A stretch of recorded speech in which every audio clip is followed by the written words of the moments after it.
Bonjour à chacun. Je suis vraiment contente d'être là ce matin, de revoir plein de visages connus. Parce que c'est vrai, avant d'être au Gospel Center La Béroche, j'étais du Gospel Center Lausanne. Et puis après, avec une équipe, on est parti implanter une église à La Béroche. Mais je me sens en famille ce matin, je me sens à la maison et ça fait vraiment plaisir d'être là. Et ce matin, le titre de mon message, c'est « Que ma maison soit une maison de gloire ». Et alors que je préparais ce temps de message, j'avais ce titre-là depuis déjà plusieurs semaines en arrière. Mais hier, je priais encore pour vous, puis je demandais à Dieu, je dis, mais est-ce que tu aimerais encore dire quelque chose qu'est-ce que tu aimerais vraiment que je leur dise? Et j'ai senti pour vous, j'avais un verset qui m'est venu comme ça directement, c'est dans Luc 12, le verset 32, qui dit « N'aie pas peur, petit troupeau, car votre Père a trouvé bon de vous donner le royaume. » Et dans ce verset, il y a plusieurs choses qui sont intéressantes. Et tout d'abord, il commence par dire « N'aie pas peur ». Et je crois vraiment que Dieu vous dit ce matin « N'aie pas peur ». Qu'importe ce que tu vis individuellement, qu'importe ce que vous vivez en tant qu'Église, Dieu dit ce matin « N'aie pas peur ». Et ensuite, il dit « Petit troupeau ».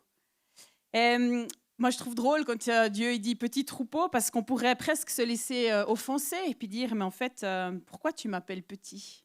On pourrait dire à Dieu, mais je ne suis pas petit. Et en fait, je crois que Dieu, en disant cela, il replace simplement les choses au bon endroit, dans la bonne perspective. Et en fait, face à son immensité, face à lui, face à sa puissance, face à sa grandeur, face à son amour, face à l'éternité qui nous attend avec lui, on est petit. Et on est son troupeau, parce qu'aussi lui est le berger. Et je crois qu'en disant petit troupeau, il dit, vous êtes mon petit troupeau parce que moi, je suis le grand berger. Et Dieu rappelle ce matin, n'aie pas peur, petit troupeau, je suis le grand berger. Et ensuite, dans la suite du verset, il est dit, votre Père, notre Père, votre Père a trouvé bon de vous donner le royaume. Et je crois vraiment que Dieu vous dit ce matin, Gospel Center Lausanne, Dieu qui est votre Père a trouvé bon de vous donner le royaume. Votre Père, Dieu Tout-Puissant, a trouvé bon de vous donner le royaume. Qu'importe de quoi demain sera fait, qu'importe vraiment de quoi sera fait la suite, mais la présence de Dieu sera là. Le royaume de Dieu sera là. Les guérisons seront là, parce qu'il a trouvé bon de vous donner le royaume. Que notre maison soit une maison de gloire, car Dieu a trouvé bon de nous donner le royaume. Il n'a pas trouvé bon uniquement de donner le royaume à Claire-Lise, à Philippe, à Patrick, à d'autres. Il a trouvé bon de donner le royaume à chacun d'entre nous. Le royaume t'est donné à toi, à chacun d'entre nous. Notre maison peut être un point de contact entre le ciel et la terre, un lieu où on peut demeurer en lui et où Dieu peut demeurer en nous, un lieu de salut, un lieu de guérison, un lieu de délivrance, parce que Dieu a trouvé bon de nous donner le royaume. Nous sommes l'Église, nous sommes l'épouse de Christ que Dieu prépare. Gospel Center Lausanne, tu es l'épouse de Christ et votre Père a trouvé bon de vous donner le royaume. Notre mandat qu'on a reçu de Dieu, c'est d'enlever le chaos qui est venu de la chute du péché et de ramener la gloire de Dieu. Oui, nous devons parler de Dieu pour que des personnes puissent se tourner vers lui, mais notre mission est aussi d'enlever le chaos que le péché a amené et que la gloire de Dieu soit ramenée sur la terre. Ça commence par nos vies, ça commence par le changement de la conversion et ensuite de ce que Dieu amène dans nos vies. Quand on donne notre vie à Dieu, on change de camp, on le laisse prendre toujours plus de place dans nos vies et on le laisse ramener surtout la vie en majuscule en nous. Et à partir de la croix, il y a une œuvre pour ramener la gloire et établir le royaume de Dieu sur la terre. Et Dieu veut ramener son royaume dans nos vies. Il veut nous guérir, il veut nous transformer, il veut nous amener la paix, la vie, il veut nous donner une destinée. Et cela commence par nos vies, et ça commence par nos maisons, ça commence par nos foyers, par nos familles, par nos vies. Parce qu'on est appelé à ramener la vie de Dieu là où on vit, là où on est. On est appelé à ramener l'ordre divin là où on vit. On est appelé à faire de nos maisons des maisons de gloire. Et vous pourriez me dire, mais c'est quoi une maison de gloire? Qu'est-ce que tu entends par là? C'est vrai que ça est peut-être un peu abstrait comme mot, mais je vais l'expliquer. Une maison de gloire, c'est simplement une maison où la présence de Dieu est là, où la puissance de Dieu peut se manifester. C'est une maison où Dieu est présent. C'est une maison où les vérités de Dieu sont à l'œuvre. C'est une maison où la paix de Dieu est là, où sa vie est présente. Jésus n'a jamais voulu que nous vivions quelque chose avec lui uniquement les dimanches matins, ou les dimanches soirs, ou les samedis soirs, quand on se réunit dans une église. Jésus n'a jamais voulu que sa présence soit manifestée uniquement le dimanche matin. Jésus n'a jamais voulu les guérisons, que les prophéties soient données uniquement le dimanche matin. Dieu veut être avec nous tous les jours et il veut venir habiter dans nos maisons. Il veut remplir nos maisons de sa vie et de sa gloire. Dans 1 Corinthiens 6, 19, il est dit « Ne le savez-vous pas? Votre corps est le temple du Saint-Esprit qui est en vous et que vous avez reçu de Dieu. Tu es le temple du Saint-Esprit. Dieu est avec toi partout où tu es. » Jésus, quand il était sur la terre, il aimait aller dans les maisons. Il ne faisait pas son ministère uniquement dans le temple à l'époque, qui était ce lieu où était la présence de Dieu, mais il ne faisait pas le ministère uniquement là, mais il allait dans les rues et il allait aussi dans les maisons. Dans Marc 2, par exemple, on peut voir que Jésus a guéri un paralytique alors qu'il était dans une maison. Ses amis ont dû creuser un toit dans le trou pour le descendre au milieu. Et là, Jésus l'a guéri. Dans Marc 7, 24, on voit qu'il est noté que Jésus entra dans une maison et qu'il y a une femme qui a vu ça et est entrée dans cette maison-là aussi. Elle a dit « Mais libère ma fille de ces esprits qu'elle a. » Et Jésus a libéré cette fille d'un démon dans une maison. Dans Luc 10, les versets 38 à 42, on voit l'histoire de Jésus qui est dans la maison de Marthe et Marie. Et Jésus enseigne et il parle. Jésus veut venir dans ta maison et il veut que ta maison soit une maison de gloire. Il veut se manifester dans ta maison. Tu es le temple du Saint-Esprit et Dieu veut être avec toi là dans ta maison. Que ta maison soit un point de contact entre le ciel et la terre. Un lieu où tu peux, toi et ta famille, demeurer en Dieu et que lui peut demeurer en vous. Un lieu de salut, un lieu de guérison, un lieu de délivrance. Imagine juste un instant si toutes les maisons autour de la terre de chaque croyant étaient des lieux de contact avec le ciel. Pas juste les endroits de culte du dimanche matin, mais tous les endroits où des chrétiens habitent, un lieu de contact avec le ciel. Imagine un instant toutes ces maisons remplies de la présence de Dieu, où il se passe des guérisons, où il se passe des délivrances, où il y a des nouvelles conversions, où il y a des louanges qui montent à Dieu, où il y a des prières, où il y a la vie de Dieu. Tourne ta maison en maison de gloire. Invite Dieu à venir dans ta maison durant la semaine. Vous savez, je vis des temps avec Dieu merveilleux le dimanche matin pendant nos cultes à la Béroche, mais aussi avec vous ce matin. Mais je vis des temps aussi très profonds avec Dieu dans ma maison, juste moi et Dieu. Et même des fois, simplement, alors que je suis en train de cuisiner, la présence de Dieu est là, et Dieu parle, et Dieu remplit, et on peut louer, on peut prier, parce que Dieu est invité dans ma maison, et je veux que ma maison soit une maison de gloire. Chacun de nous, on doit travailler à faire de nos maisons une maison de gloire. Et chaque chrétien, on doit prendre la responsabilité de faire de nos maisons un témoignage pour le quartier. Que ta maison soit une maison où les gens savent que Jésus est dans la maison. Alors ça ne veut pas dire que tu dois crier à tue-tête et dire « Jésus est là », mais de qui tu es, de vivre, d'inviter la présence du Saint-Esprit, ça va se savoir. Dernièrement, moi, je montais les escaliers, j'habite au 5e étage, donc il y a beaucoup d'escaliers à monter, parce qu'il n'y a pas d'ascenseur. Et je les montais en même temps que ma voisine, et à un moment donné, elle me dit « Vous êtes chrétienne ?» Puis j'ai dit « Oui ». Puis elle me dit « Je vous entends prier ». Alors moi, ça m'a surpris parce que je me suis dit, elle m'entend prier. Alors des fois, je prie assez fort, je pensais ça. Mais ça m'a touchée parce que je me suis dit, c'est parce qu'elle m'entend prier, qu'elle sait que je suis chrétienne. Et puis elle m'a dit, mais moi aussi, je crois en Dieu. Et il y a des fois des contacts comme ça parce qu'on vit Dieu, parce qu'on prie, parce qu'on loue Dieu. Et ça se sait du coup qu'on est chrétien, on peut avoir des contacts. Matthieu 6, 6, un verset que beaucoup d'entre nous connaissent, il dit, mais toi, quand tu pries, entre dans ta chambre, ferme ta porte et prie ton Père qui est là dans le lieu secret, et ton Père qui voit dans le secret te le rendra ouvertement. Il n'est pas dit ici que tu dois aller à l'église pour prier, mais il est dit entre dans ta chambre et ton Père qui est là dans le lieu secret. Dieu est là dans ta maison. Et dans cet endroit, alors que tu fais de ta maison une maison de gloire, Dieu va se manifester et Dieu va te parler. Parce que Dieu a des secrets, Dieu a des choses à dire qu'il va dire uniquement à toi.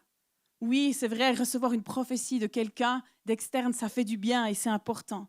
Mais Dieu a aussi des choses qu'il veut te dire directement à toi, sans passer par quelqu'un d'autre, et des choses qu'il veut dire qu'à toi. Dieu me dit des choses que je vais partager à d'autres, que je vais encourager à d'autres avec ça, ou que je vais peut-être transmettre lors d'un message. Mais il me dit aussi des choses que je garde pour moi et que je ne dirai jamais à d'autres, parce que c'est des choses qu'il a dit rien que pour moi, dans le but de me les dire à moi, pas de les partager à d'autres. Dieu a des choses à te dire, Dieu a des secrets à te dire qu'il veut dire qu'à toi et qu'il dira à personne d'autre. Fais de ta maison une maison de gloire et écoute ce qu'il veut te dire. Jérémie 33:3 dit « Fais appel à moi et je te répondrai. Je te révélerai des réalités importantes et inaccessibles, des réalités que tu ne connais pas. » Dieu a des secrets qu'il veut te révéler. Mais Jésus te demande ce matin, qui est-ce qui règne dans ta maison? Est-ce que c'est la colère?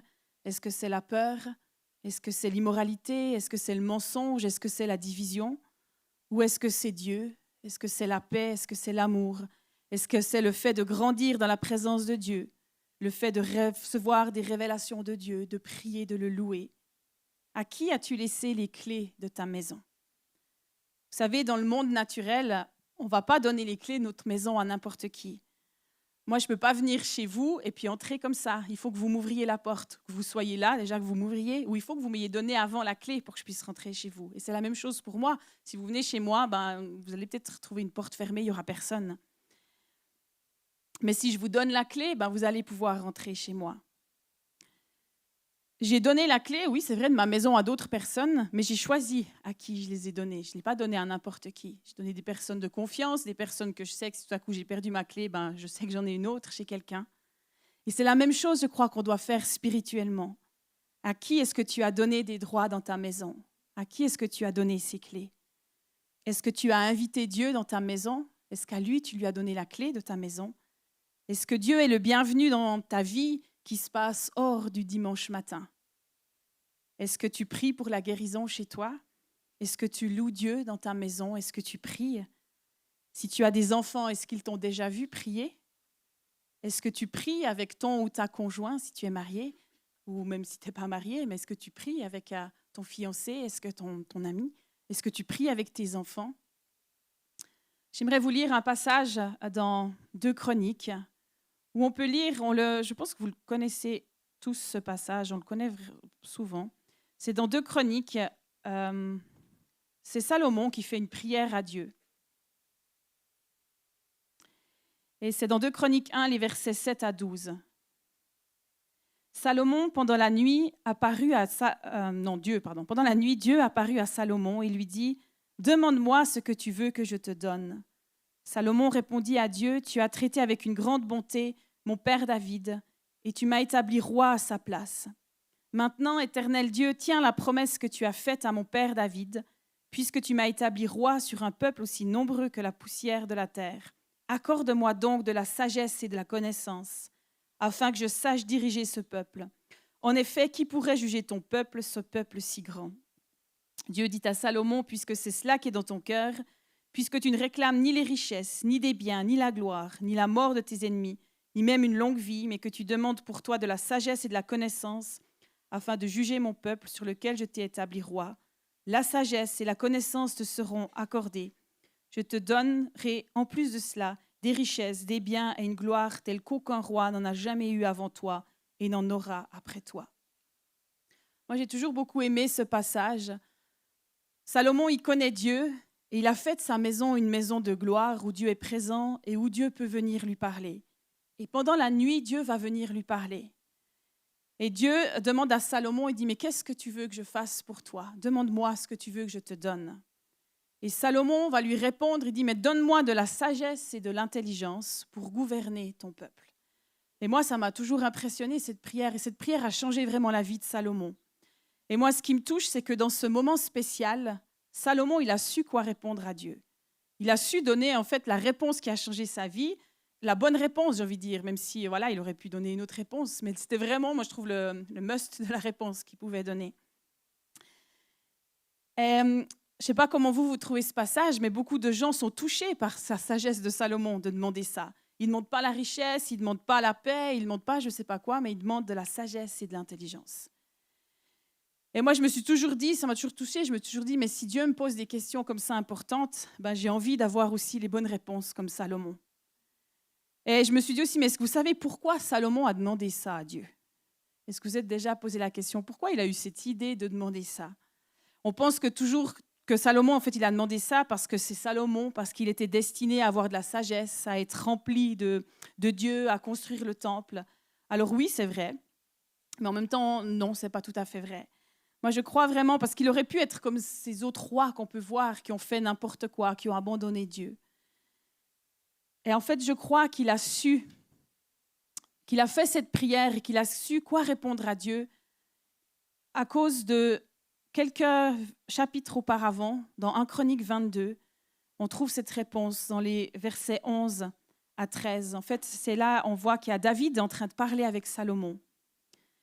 David, donc le père de Salomon, et il dit « Maintenant, mon fils, que l'Éternel soit avec toi, afin que tu connaisses le succès et construises la maison de l'Éternel, ton Dieu, conformément à ce qu'il a déclaré à ton sujet.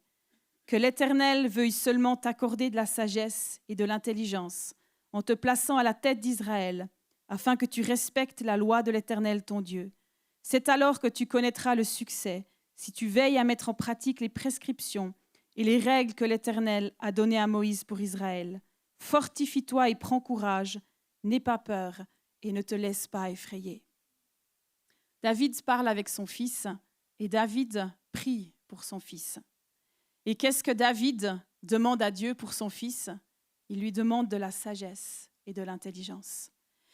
Je crois que Salomon a su quoi répondre à Dieu quand Dieu lui a posé cette question, parce qu'il a entendu son père prier pour lui. Et je crois que c'est un bel exemple de ce qui se passe quand on fait de nos maisons une maison de gloire. Quand tu fais de ta maison une maison de gloire, tu sais quoi répondre à Dieu dans les moments importants. Salomon avait entendu David prier. Il a dit, mais je prie pour toi, mon fils, que Dieu te donne de la sagesse et de l'intelligence. Et quand Dieu lui a dit, qu'est-ce que tu veux que je te donne? Il a dit, donne-moi de la sagesse et de l'intelligence. Est-ce que tes enfants, est-ce que ton ou ta conjoint t'ont déjà entendu prier pour eux? Est-ce qu'ils savent ce que tu demandes à Dieu pour eux? Et si tu vis seul, c'est un peu la même chose. Est-ce que toi-même, tu sais ce que tu demandes à Dieu? Alors vous allez me dire, c'est un peu une question bizarre, on devrait savoir ce qu'on demande. Alors je la tourne un peu autrement, ma question, c'est est-ce que tu demandes des choses à Dieu pour ta vie? Est-ce que tu pries pour ta vie? Et est-ce que tu sais ce que Dieu prierait pour toi? C'est-à-dire qu'est-ce qu'il a sur son cœur? Qu'est-ce qu'il désire pour toi? Qu'est-ce qu'il veut pour ta vie? Et est-ce que tu pries ces choses-là? Peut-être que toi, tes enfants, ils vivent plus chez toi, mais est-ce que tu pries quand même pour eux? Est-ce que tu pries pour tes petits-enfants? Est-ce que tes petits-enfants savent que tu pries pour eux? Salomon savait ce que son père demandait à Dieu pour lui, et cela a changé sa vie. Qui est-ce qui règne dans ta maison? Qui est-ce qui détient les clés de ta maison? Amène la présence de Dieu dans ta maison. Amène la gloire de Dieu dans ta maison. Est-ce que Dieu est le bienvenu chez toi? Est-ce qu'il sait qu'il peut se manifester dans ta maison? Est-ce que tu lui dis bienvenue chez moi? Vous savez ce que David va dire encore un peu plus loin à son fils? Dans 1 Chronique 28, 10, il va lui dire « Considère maintenant que l'Éternel t'a choisi pour construire une maison qui serve de sanctuaire. Fortifie-toi et agis. » Et je crois que Dieu nous dit la même chose ce matin. Il dit « Je vous ai choisi pour construire ma maison chez vous. Fortifie-toi et agis. » Dieu te dit ce matin, fortifie-toi et agis. Les choses ne vont pas se passer sans que tu agisses. Tu rêves de faire de ta maison une maison où la présence de Dieu est là. Tu rêves peut-être de prier avec tes enfants. Dieu te dit, fortifie-toi et agis. Pour construire le temple, vous savez, David avait reçu de Dieu tous les plans, comment il devait faire, autant pour la structure extérieure du bâtiment, mais aussi il savait quel poids devaient avoir les tables, où c'est qu'il y avait les pains consacrés. Il avait reçu comment même les fourchettes allaient être, comment les gobelets, donc des choses, détails qui peut-être n'ont pas tellement d'importance. Dieu lui avait donné tous les détails. Est-ce que tu ne crois pas que Dieu va aussi te donner les plans pour comment faire, pour que ta maison devienne une maison de gloire? Demande à Dieu par quoi commencer. Demande-lui comment il voit, lui, ta maison. Demande-lui quoi changer. Demande-lui quoi mettre en place, par quoi commencer. Et peut-être pose-toi la question, dis, mais à qui est-ce que j'ai donné en fait les clés de ma maison? Fortifie-toi et agis. Dieu veut révéler sa gloire au travers de ta vie et au travers de tout ce que tu vis. Dieu veut que son royaume progresse sur la terre et cela commence par ta vie, par ta maison. Dans ta main, tu as ta maison. Donc tourne ta maison en maison de gloire.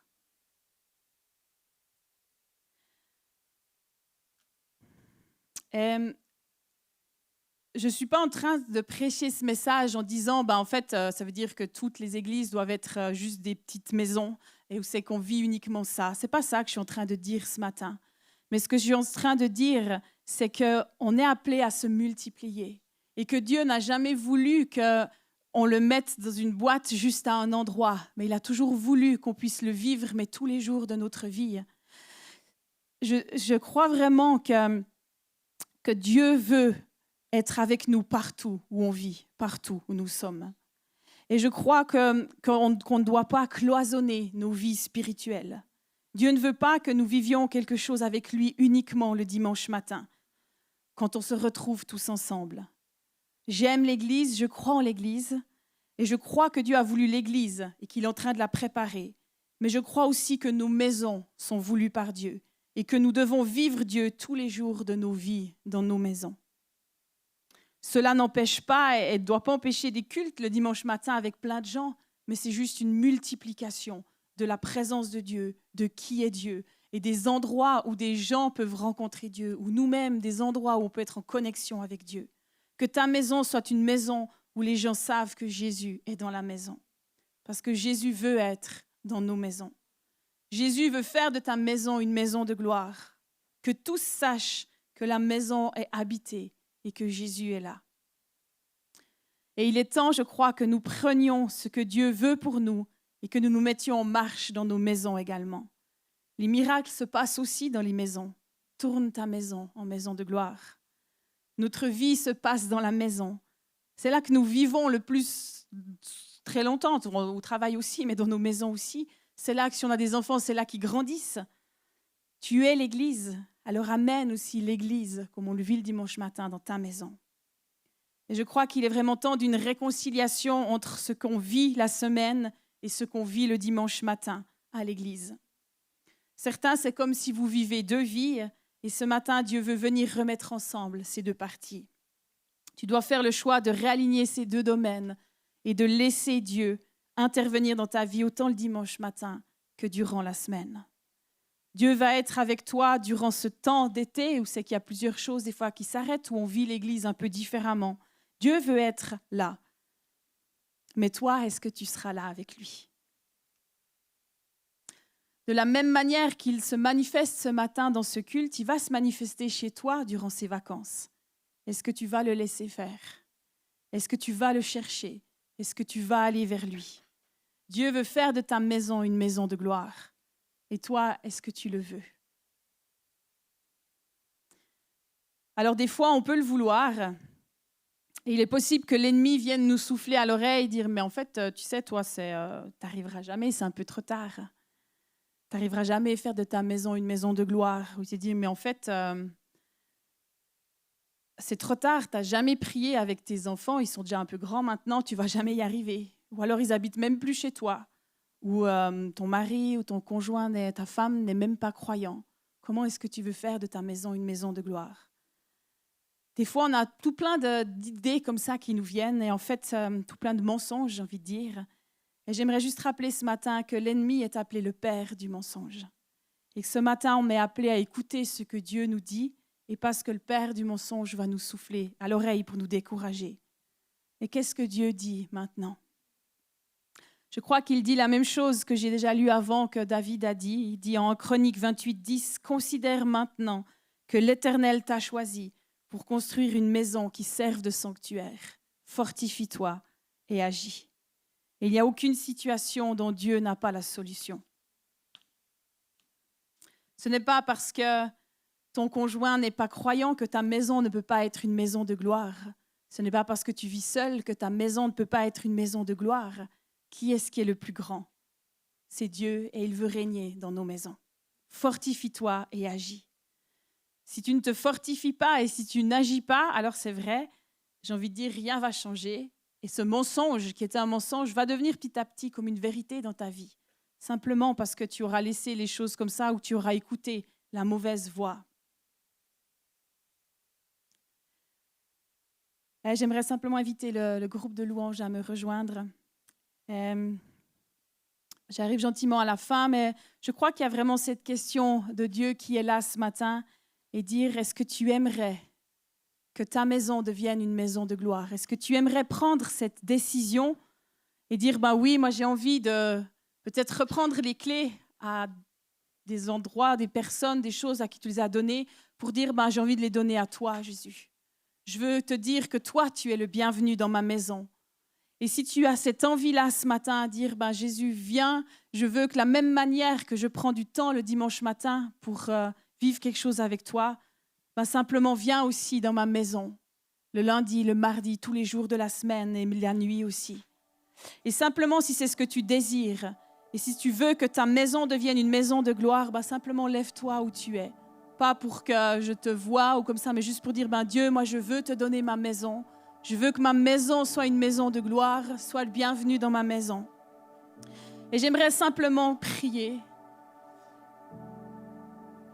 Et je crois, vous savez, on a été créés pour être dans la présence de Dieu. Adam et Ève, quand ils étaient dans le jardin d'Éden, avant que le péché vienne, ils étaient dans la présence de Dieu. Dieu pouvait venir et eux aller vers Dieu quand ils le voulaient. Et c'est pour ça qu'on a été créés. C'est dans notre ADN, c'est dans nos gènes, c'est d'être dans la présence de Dieu. Et rien d'autre. Et j'aimerais ce matin simplement libérer cette présence de Dieu sur vos vies et dire, c'est pas parce que ce matin tu ressens cette présence de Dieu que demain tu vas en être coupé parce que tu seras chez toi ou dès cet après-midi. Mais je veux vraiment déclarer que cette présence de Dieu, elle est en toi et que tu as été créé pour être dans la présence de Dieu. Et si tu n'as jamais senti cette présence de Dieu, j'ai envie comme d'activer cette chose dans ta vie et dire que tu as été créé pour sentir la présence de Dieu. Et peut-être que tu ne l'as jamais senti parce que tu as été éloigné de Dieu pendant longtemps ou que le péché est venu mettre ça, mais je déclare que si tu t'approches de Dieu, ce qui est en toi, ce qui a été créé en toi spirituellement pour sentir la présence de Dieu est activé maintenant dans le nom de Jésus. Et je déclare que tu vas être capable de sentir cette présence de Dieu. Et que si tu le désires maintenant, si tu invites Jésus et le Saint-Esprit à venir dans ta maison, il va être là. Dans Matthieu 6, il est dit entre dans ta chambre et le Père qui est là. Il n'est pas dit le Père que tu dois absolument trouver, chercher, qui doit venir. Le Père qui est là. Dieu est là et je veux déclarer sur vos vies que certains, vous allez à nouveau sentir ou pour une toute première fois sentir la présence de Dieu. Ces prochains temps. Et je déclare qu'il y a des mensonges qui doivent être enlevés aussi de vos vies où l'ennemi te dit mais ta maison, l'ennemi va te dire ta maison, jamais ce sera une maison de gloire. Et je déclare ce matin que c'est un mensonge et que je chasse ce mensonge de ta vie maintenant et je déclare que c'est pour chacun d'entre vous. Chacun d'entre vous, vous pouvez sentir et vivre une maison de gloire chez vous. Je veux vraiment déclarer aussi une multiplication sur vos vies. Je ressentais vraiment ce mot multiplication, que Dieu veut multiplier vos vies. Dieu veut vous multiplier en tant qu'Église, mais ça veut dire qu'il va vous multiplier chacun d'entre vous. Parce que vous êtes l'Église, vous êtes le Gospel Center Lausanne. Dieu va vous multiplier.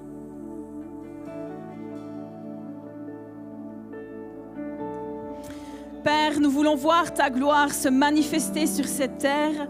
Père, nous voulons que ton royaume progresse au milieu de nous.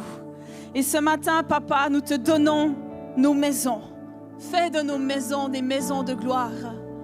Nous te donnons les clés de nos maisons et nous te disons bienvenue dans nos maisons. Nous voulons que tu viennes dans nos familles. Nous voulons que tu viennes dans nos maisons. Viens, Père, peut-être révéler aussi les endroits où on a donné des clés à des mauvaises personnes. Viens révéler ces choses pour que nous puissions vraiment te donner les clés rien qu'à toi. Sois le bienvenu dans nos maisons, prends toute la place. On a soif de toi, soif de ta présence dans nos vies. Viens remplir nos vies et nos maisons de ta présence. Et Père, nous décidons ce matin qu'on ne veut pas vivre nos vies de deux manières, qu'il y ait une séparation entre ce qu'on vit le dimanche matin et ce qu'on vit la semaine. Mais on veut être un et on veut te laisser dans la maison. Qu'importe le jour de la semaine qu'on est, on veut vivre la même chose avec toi. Sois le bienvenu. Sois le bienvenu, Saint-Esprit. Et alors que je préparais ce message, je sentais aussi que Dieu voulait comme déboucher les oreilles de plusieurs personnes. Plusieurs, vous n'arrivez pas à entendre Dieu et que vous aimeriez pouvoir l'entendre. Et je voyais vraiment comme Dieu qui était là et qui débouchait les oreilles. Et qui disait, qui était là, qui disait, mais je vais vous parler, tu vas pouvoir m'entendre. Et si c'est ton cas, si tu as envie d'entendre Dieu, mais que pour toi c'est difficile, ben je crois vraiment qu'il y a une grâce particulière qui est libérée ce matin pour que tu puisses entendre Dieu. Et je veux vraiment déclarer que ce qui était difficile jusqu'à présent pour entendre Dieu, qu'il y a un changement maintenant ce matin. Parce que Dieu fait ce changement. Et puis il te dit, mais je vais te parler. Tu vas pouvoir m'entendre. Et ce message, ce mensonge qui est là et qui te dit, mais non, tu ne peux pas entendre Dieu, je le prends et je le chasse maintenant dans le nom de Jésus. Et je déclare que tu as été créé pour entendre Dieu. Tu as été créé pour avoir une relation personnelle avec Dieu. Pas juste le dimanche matin quand quelqu'un t'aide, mais tous les jours de ta vie. Tu as été créé pour être intime avec Dieu, pour être tout proche de lui, pour qu'il te parle. Alors reçois vraiment ce matin cela. Dieu veut te parler à toi. Tu es digne d'aller dans sa présence. Tu es capable de l'entendre. Tu es capable de venir vers lui et de recevoir quelque chose de sa part. Chacun d'entre vous, Dieu ne laisse personne sur le côté. Dieu ne met personne de côté. C'est pour chacun d'entre vous. Sois le bienvenu dans nos maisons. Nous t'accueillons, Papa. Sois le bienvenu dans nos maisons.